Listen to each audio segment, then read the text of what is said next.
आपके साथ उस्मा Ejaz Khan news cafe में मैं और मेरी टीम कहेंगे आपको खुश आमदीद। कैसे हैं? ठीक ठाक, खैरियत के साथ, मोहब्बत के साथ, प्यार के साथ अपने घरों से अपने कामों के लिए रवा हो चुके होंगे। हम भी अल्लाह ताला के बाबरकत नाम के साथ सुबह अल्लाह ताला के साथ बातचीत करके अपने रिस्क में रवानी के लिए, अपनी मंजिल में आसानी के लिए, अपने रास्तों में रवानी के लिए अल्लाह ताला के साथ बात करते हुए, मोहब्बतें देते हुए, मोहब्बतें समेटते हुए अपने घरों से निकलते हैं ताकि आपके लिए आसानियाँ कुछ ऐसी पैदा कर सके, कुछ ऐसी बातें कर सकें जो मेरे मन को भाएं, जो शायद आपके मन को भी वो बातें अच्छी लग जाएं। या पता नहीं कितनी तकलीफ़ों से आप गुजर रहे हो या मैं पता नहीं कितनी तकलीफ़ों से गुजर रही हूँ। इन ऊंचे नीचे रस्तों से गुजरते हुए हम कितनी बातें सोच रहे होते कि अल्लाह ताला हमें खैरियत के साथ अपने मकाम पर पहुँचाए और खैरियत के साथ अपने वापस अपने घरों को लेके आए। कितनी माओं के कलेजे इस बात पर ठंडे रहते हैं और कितनी माओं के कलेजे इस बात पर जलते रहते हैं कि उनके लख्ते जिगर जब अपने घरों से जाती हैं, उनके औलादें जब अपने घरों से जाती हैं, चाहे वो लड़के हो चाहे वो लड़कियाँ हो, तो वो खैरियत के साथ अपने घरों पर वापस आएँ। इसका दारोमदार होता किस चीज़ के ऊपर? क्या इसका दारोमदार रियासत के ऊपर होता है? और रियासत इसकी कितनी जिम्मेदार है कि एक जान, एक जो शहरी है उसकी जान और माल को आफियत में रखा जाए और उसकी हिफाजत की जाए, वो खैरियत के साथ अपने घरों से जाए और वापस आए। इसका जिम्मेदार यकीनन सिर्फ और सिर्फ हुक्मरान होते हैं। लेकिन शहर कराची के जिस किस्म के जो हालात होते हैं उसके ऊपर तो हम बात करेंगे, लेकिन साथ ही साथ मैं सबसे पहले आप सबको very happy good morning to all of you कहना चाहूँगी। और जैसे कि नए साल की आमद का सिलसिला शुरू हो गया, तकरीबात और सब चीज़ें चल रही हैं, बहुत सारे लोगों ने वीकेंड का इंतज़ार किया था और वीकेंड का वेट कर रहे थे कि वीकेंड आएगा तो हम डिनर्स रखेंगे, हम पार्टीज़ रखेंगे। वो पार्टीज़ किस नौइयत की होती है? कहीं हल्ला गुल्ला, कहीं शोर शराबा, लेकिन क्या इन सारी चीज़ों में आप उन बातों को याद रखते हैं जिसमें किसी की लख्त जिगर गुजर चुके होते हैं? यानी हवाई फायरिंग करना, या हवाई फायरिंग से जैसे कि मैंने आपको कल परसों भी बताया था कि 21 अफराद वो इस हवाई फायरिंग का शिकार हुए और उनको वूंड्स आए, ज़ख्म आए। तो क्या ये सारी चीज़ें, क्या पता कोई ज़िंदगी भर के लिए मफलूज हो चुका हो, क्या पता किसी को ऐसे ज़ख्म आए हो जो कि हीलअप ना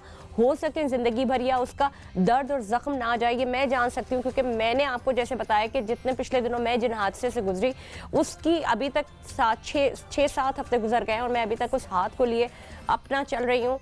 मेरा कास्ट उखड़ चुका है, निकल चुका है परसों तरसों, लेकिन अभी भी मैं इस तकलीफ़ में इतनी ज़्यादा हूँ कि मैं अभी तक इससे निकल नहीं पा रही हूँ। तो क्या ये मसाइल सिर्फ़ और सिर्फ हुक्मरानों के या आवाम के हिस्से में आएंगे? हुक्मरान इसको ऐसे ही लेके चलते रहेंगे? कराची शहर के हवाले से बात करूँ तो रोशनियों का शहर, जहाँ पे हर वक्त रोशनियाँ जगमगाती थी। और मुझे वो याद है वो तकरीर जो हमारे हुक्मरान ने अपनी क़यादत में आने से पहले और इस हुक्मरानी पे आने से पहले उन्होंने बड़ी जज्बाती और धुआंधार तकरीर की थी। मियाँ शहबाज शरीफ ने, उनका ये कहना था कि जनाब उनका दिल खून के आंसू रोता है और वो ये कहते हैं कि शायद मेरे मरने के बाद कराची बदल जाए। मेरी ये दुआ है कि मेरे मरने के बाद कराची बदल जाए और कराची जो सबसे ज़्यादा रेवेन्यू जनरेट करने वाला, पाकिस्तान को सबसे ज़्यादा रेवेन्यू यहाँ से जाता है, वो इतनी कसम पुरसी का शिकार किया। और उन्होंने कहा कि उसके साथ सौतेली माँ वाला सलूक किया जा रहा है। तो ये वो सारी बातें थी जो उनका कहने का, जो उन्होंने कही थी। और उनका कहने का वैसे मतलब क्या था मुझे समझ में नहीं आई। अगर उनके कहने का कोई मतलब था तो फिर इम्प्लीमेंट क्यों नहीं हुआ? जब वो इख्तिदार में आ गए तो उन्होंने इख्तिदार में आने के बाद कराची के साथ क्यों सौतेली माओ वाला सलूक रखा? आप जब बात ये करते हैं कि जो 18वीं तरमीम में ये बात साबित हो गई थी कि सूबों को खुद मुख्तार कर दिया गया, उनको इख्तियारात दे दिए गए, उनको बजट दे दिए गए, तो सूबे इसके जिम्मेदार है। तो क्या सूबे की जिम्मेदारी और हुक्मरानों की जिम्मेदारी ये नहीं है कि उनसे पूछगछ रखें कि जो आपको बजट दिए गए थे वो किस मद में इस्तेमाल हुए? क्या उसकी स्क्रूटनी या फिर उसकी फाइल को ओपन करके उसको देखा नहीं जाता? या क्या वफाक इंटरवीन नहीं कर सकती कि अगर कराची जैसा शहर जो इतना रेवेन्यू जनरेट कर रहा है उसको कुछ बजट ज़्यादा दिया जाए? इसी के ऊपर बात भी करेंगे। और कराची के मसाइल और कराची मसाइल का गढ़ अंबार लगा हुआ है। अगर मैं आपको बात करूं बिजली के हवाले से, गैस के हवाले से, पानी के हवाले से, कोई एक चीज़ भी ऐसी नहीं है।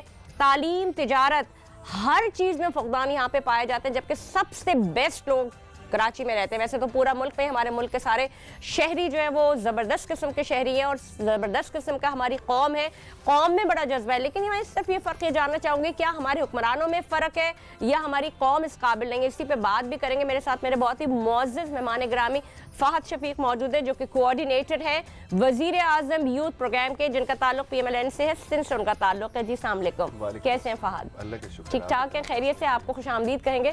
फ़हद, जब भी बात कराची या सिंध के हवाले से होती है मैं थोड़ी सी जज्बाती हो जाती हूँ, क्योंकि हमारे जो बड़े थे उन्होंने जो कराची में रहते थे, उन्होंने कराची जो सिंध देखा, अब वो ना जो चीज़ें हमारे साथ हो रही हैं वो इसके आदी हो चुके हैं, लेकिन यूथ की अवेयरनेस ज़्यादा है, वो दुनिया भर को भी देख रही है और उसके पास जो एक्सेस ऑफ इंटरनेट है उससे वो ओवरऑल पूरे मुल्क पूरी दुनिया की सूरत हाल का उनको पता होता है, उनके लिए यूथ क्या क्या यूथ एज यूथ उनके लिए क्या क्या काम हो रहे हैं, फिर जो मुल्क का या शहर का इंफ्रास्ट्रक्चर होता है उस हवाले से उनको बड़ी अवेयरनेस है, फिर उस जो माहौल होता है उसमें उनके लिए अपॉर्चुनिटीज़ क्या क्या होती है।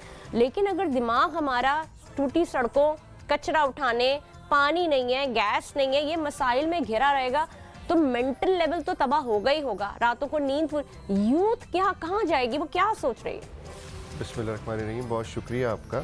देखिए, जैसे आपने बोला कि आप जज्बाती हो जाती हैं कराची के नाम पे, तो अल्हम्दुलिल्लाह मैं भी बहुत जज्बाती हो जाता हूँ और अभी भी हूँ और पहले भी था, क्योंकि मैं बीइंग अ कराची आइट, इसी कराची में पैदा हुआ, इसी कराची में रहा, इसी कराची में अपनी तालीम भी हासिल की, बड़ा हुआ, आज इस सिचुएशन पे हूँ अल्हम्दुलिल्लाह। लेकिन मैं आपको एक बात बताऊँ कि डेफिनेटली कि there is a will there is a वे।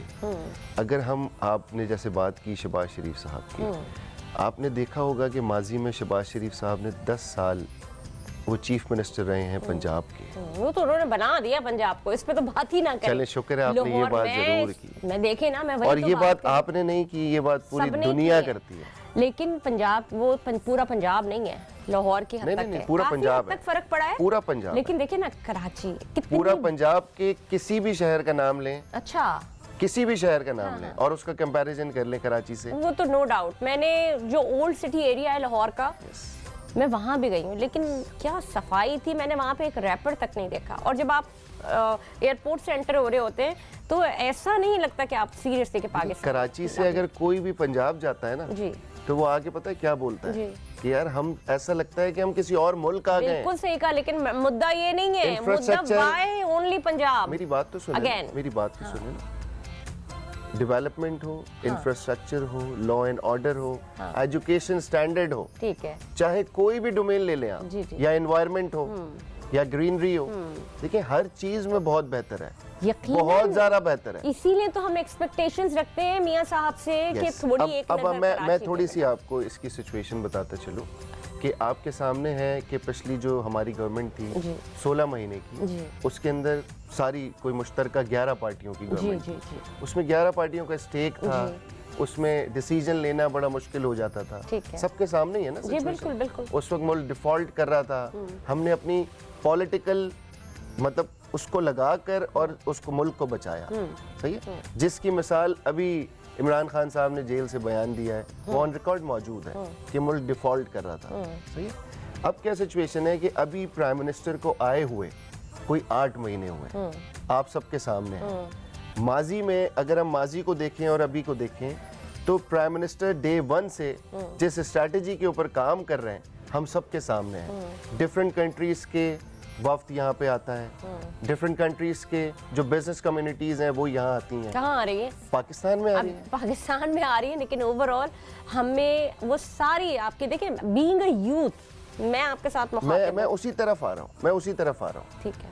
वो आके हमारे साथ प्राइम मिनिस्टर का ये विजन है, 2 विजन हैं, इकोनॉमी रिवाइवल, ठीक है, यूथ एम्पावरमेंट, ठीक है, जिसके ऊपर वो बहुत एक्टिवली और बहुत ऑनेस्टी के साथ काम कर रहे हैं, जो कि जिसके रिपरकशंस नजर भी आ रहे हैं। आप जो मैं अभी आपको ये बात बता रहा था, डिफरेंट कंट्रीज यहाँ आ रही हैं, उनके साथ जॉइंट वेंचर्स में हम MOUs कर रहे हैं ताकि यहाँ पे बिजनेस आए, हमारा रेवेन्यू आए और ये IMF से हमारी जान छूटे। अभी पिछले दिनों एक भी IMF के नुमाइंदे का ये बयान है बाकायदा ऑन रिकॉर्ड कि जिस स्ट्रैटेजी के ऊपर प्राइम मिनिस्टर काम कर रहे हैं, मुझे नहीं लगता कि अगली दफा पाकिस्तान को IMF की तरफ आना। जवान या हमारे घर के जवान, चाहे बच्चे हों चाहे बच्चियां हों, हमारी ज़िंदगी में बड़ा आसरा पैदा करते हैं। जो माँ बाप जिन्होंने अपने बच्चों को बहुत मोहब्बत और प्यार से और बड़ा इन्वेस्ट करके पाला होता है, उनकी ख्वाहिश कहीं ना कहीं अंदर से ये होती है कि बच्चे फ्लरिश होंगे और कुछ ना कुछ करके उनकी माँ बाप का सहारा बनेंगे, यानी उन माँ बाप का सहारा बनेंगे जिन्होंने अपनी सारी ज़िंदगी उनकी तालीम और तरबियत पे लगा दी होती है। इसी तरह किसी मुल्क के जवानों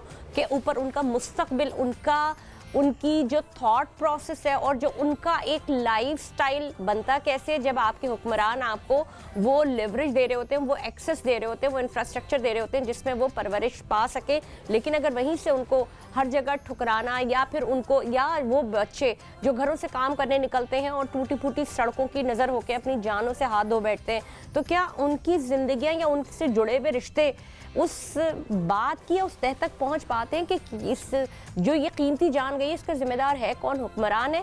तो हमारा सवाल भी यही है कि उन हुक्मरानों से भी ज़रूर पूछा जाएगा, क्योंकि हम सूबा सिंध में रहते हैं, तो हम सूबा सिंध के हुक्मरान जो इस वक्त इक़्तिदार में होते हैं उनके ऊपर तनकीद भी करते हैं, बात भी करते हैं और बार बार बात करते हैं कि जी हमारे इंफ्रास्ट्रक्चर को ठीक किया जाए, सड़कें बदहाल हैं, टूटी फूटियाँ अगर कहीं रिपेयर भी की जाती है तो कारपेट कर दिया जाता है, वो एक बारिश आती है वो दोबारा उखड़ जाती है। इस तरह मुतअद्दिद मसाइल हैं, पानी का मसला, बिजली का मसला, तालीम और तरबियत बेहतरीन है यहाँ कराची में, लेकिन कहीं ना कहीं पे ऐसे इतनी ज़्यादा तकलीफ़ों में माँ बाप आ जाते हैं अपने बच्चों को भेजते वक्त कि वो यूथ जो एक खुलकर, जिसको कहते हैं ना कि जब एक फूल खिलता है तो वो उसको फ्लरिश होने के लिए भरपूर खाद, पानी और जो उसके फर्टिलाइज़र होते हैं वो ज़रूरी होते हैं। तो क्या वो फर्टिलाइज़र हमारे यहाँ की यूथ को मिल रहे हैं और वो इन मसाइल से कब छुटकारा पा सकेंगे? फ़ाज़ साहब, हम जैसे कि बात कर रहे थे, मैंने आपसे भी बात की थी, मुझे सबसे ज़्यादा फिक्र वही बात आती है कि ये निज़ाम जो चल रहा है वो तो चल ही रहा है, लेकिन क्या विफाक इंटरवीन करके इस मसले को हल नहीं कर सकती?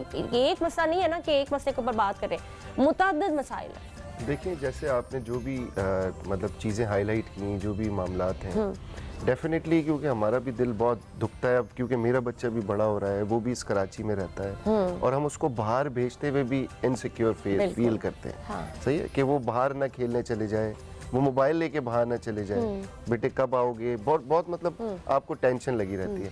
देखिए, जैसे आपने कहा, वफाक इसमें इंटरवीन कर सकता है और बिल्कुल कर सकता है और प्राइम मिनिस्टर कर रहे हैं। अभी आपने अगर देखा हो कि 8 महीने हुए प्राइम मिनिस्टर को हल्फ उठाए हुए, और वो तकरीबन कराची के 4 या 5 दौरे कर चुके हैं और किसी न किसी इशू के ऊपर बैठते हैं, लॉ इन्फोर्समेंट एजेंसीज के साथ बैठते हैं, और फिर जो कराची की बिजनेस कम्युनिटी है वहाँ पे उन्होंने इसका एक हब बनाया हुआ है SIFC के नाम से, प्राइम मिनिस्टर ऑफिस में जी बिल्कुल, जिसमें जो लोगों के ग्रीवेंसेस हैं, जो लोगों के इश्यूज हैं, वो डिस्कस होते हैं और वो हल होते हैं। देखिए, क्योंकि प्रोविंशियल गवर्नमेंट पीपल्स पार्टी की है और आपके सामने आज से नहीं है, 14 साल से, 15 साल से।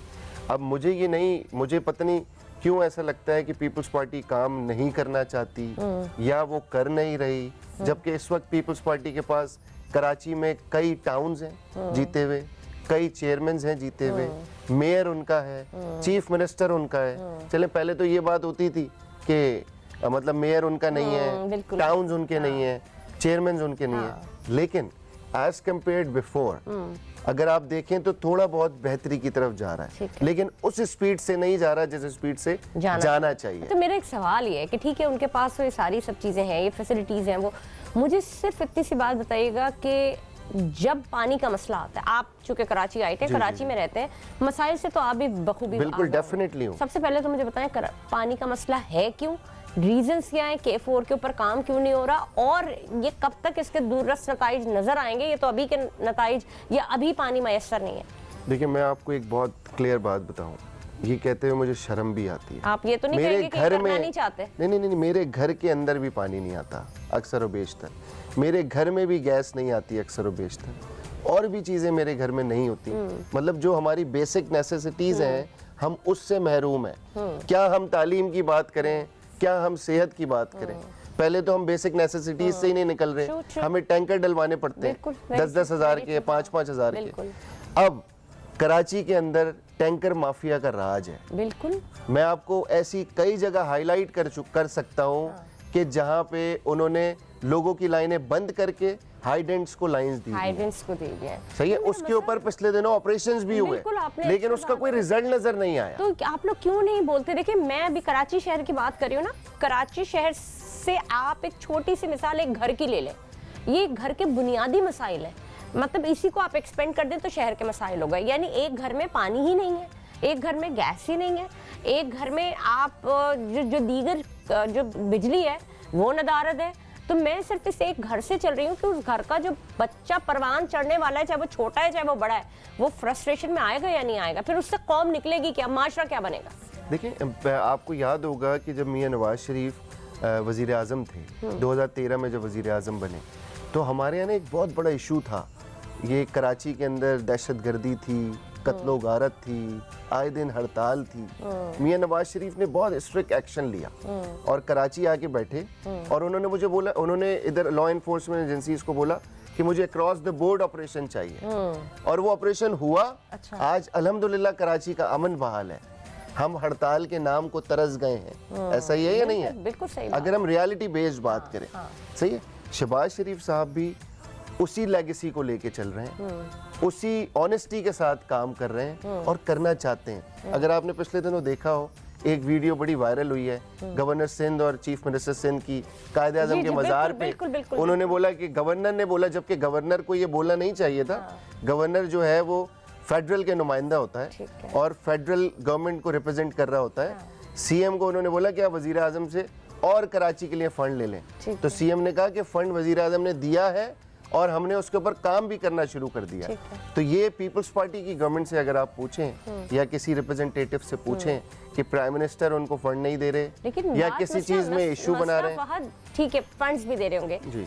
बात ये कि फाइल खुल जाती है ना, उसको पीछे से चेक भी करना होता है, उसको बंद भी कर दिया जाता है, लेकिन अगर फंड्स दिए जा रहे हैं तो उसको कोई उसका सवाबदीद तो होना चाहिए ना, ये कहाँ खर्च हो रहे हैं और ये काम क्यों नहीं पूरा हो रहा। बिल्कुल बिल्कुल आपकी बात सही है।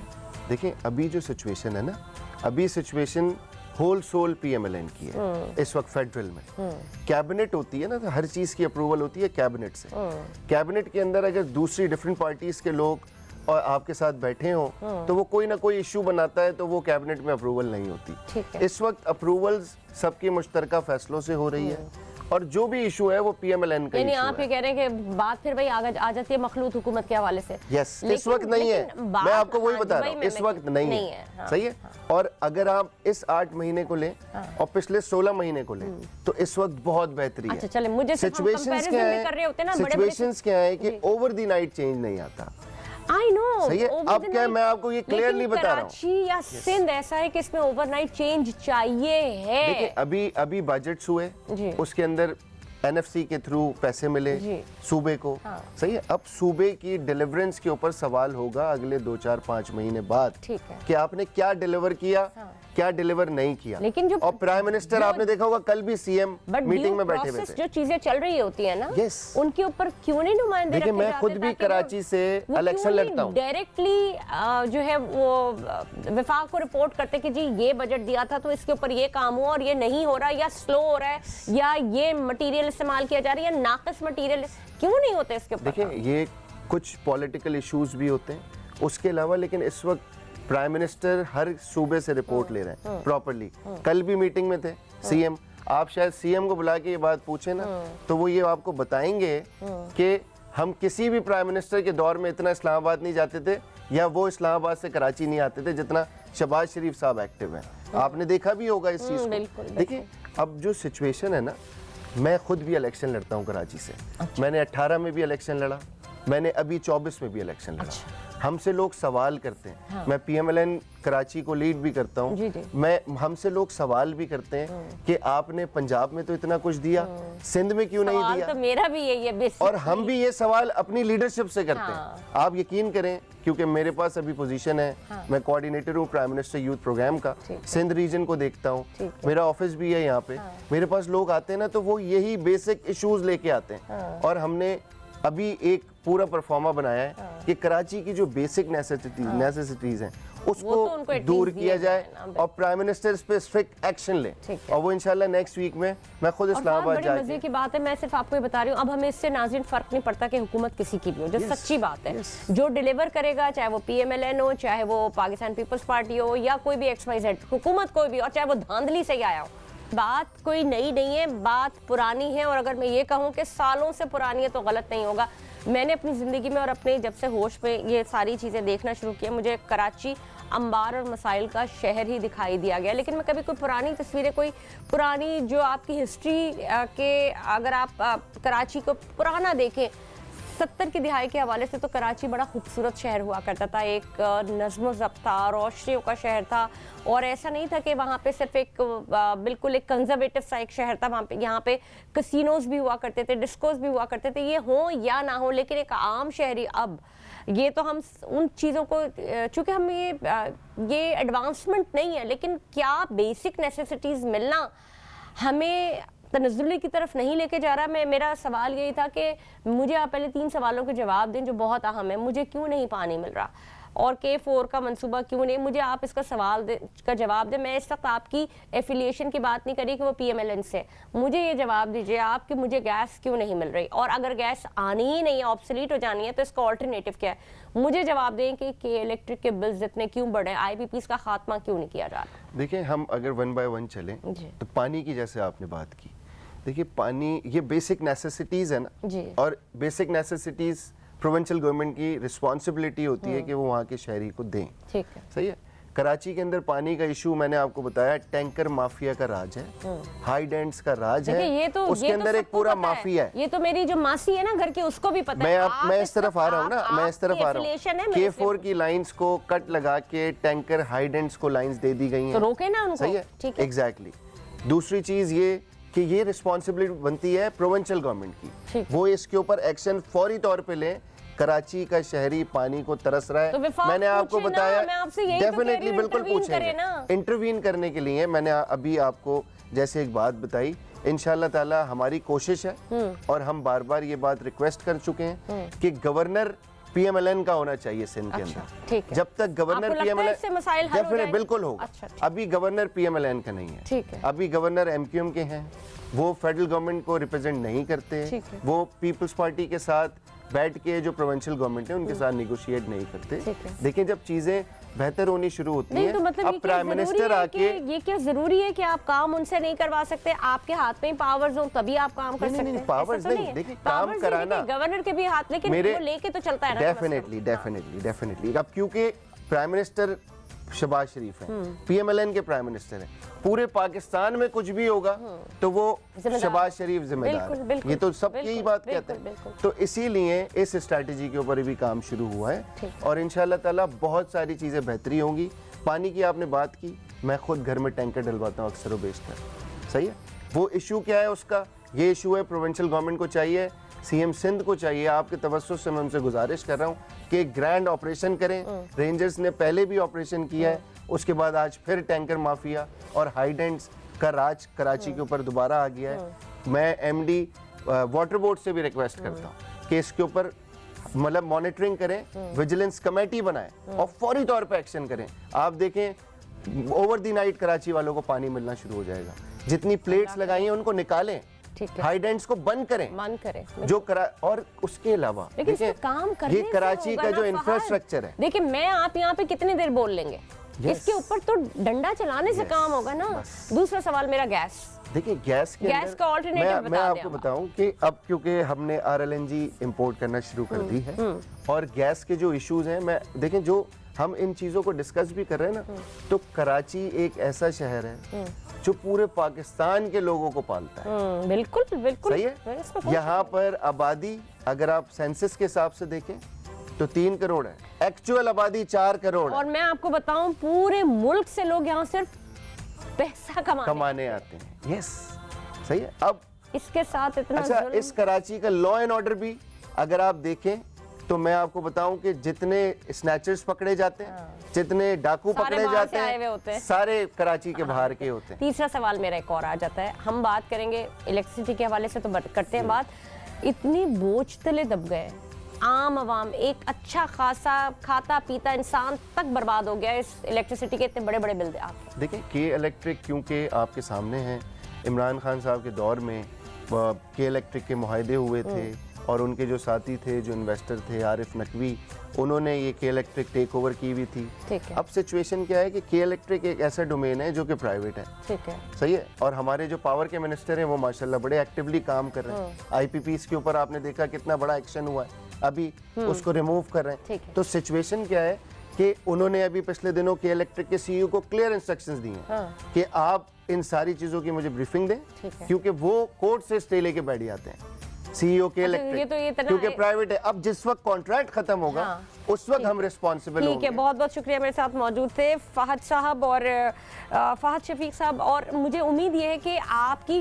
कोऑर्डिनेशन और आपका एक जो तसलसल और जो तासुर यहाँ कराची वालों के लिए और उनका जो ताल्लुक आपका PMLN के साथ है कुछ थोड़ी बेहतरी लाने की कोशिश कर सके। कराची वालों के लिए नहीं, मैं खुद कराची वाला हूँ। मैं तो यही कहूंगी कि कराची वालों के लिए, क्योंकि आप उसको एफिलिएट कर सकते हैं। तो जनाब मैं आपका बेहद शुक्रिया अदा करूंगी और आपके तवज्जुह के साथ अपने नाज़रीन से भी ताल्लुक अपना कायम रखूंगी और बोलूंगी यही कि शायद बेहतरी आ जाए। हम कोशिश करते रहेंगे और दुआ करते रहेंगे कि हमारे हुक्मरान हमारे कराची की जानिब भी एक नज़र रखें। तो जनाब प्रोग्राम में अब तक के लिए इतना ही, मुझे दीजिए इजाज़त। मैं हूँ आपके साथ उस्मा इजाज़ खान। पाकिस्तान जिंदाबाद।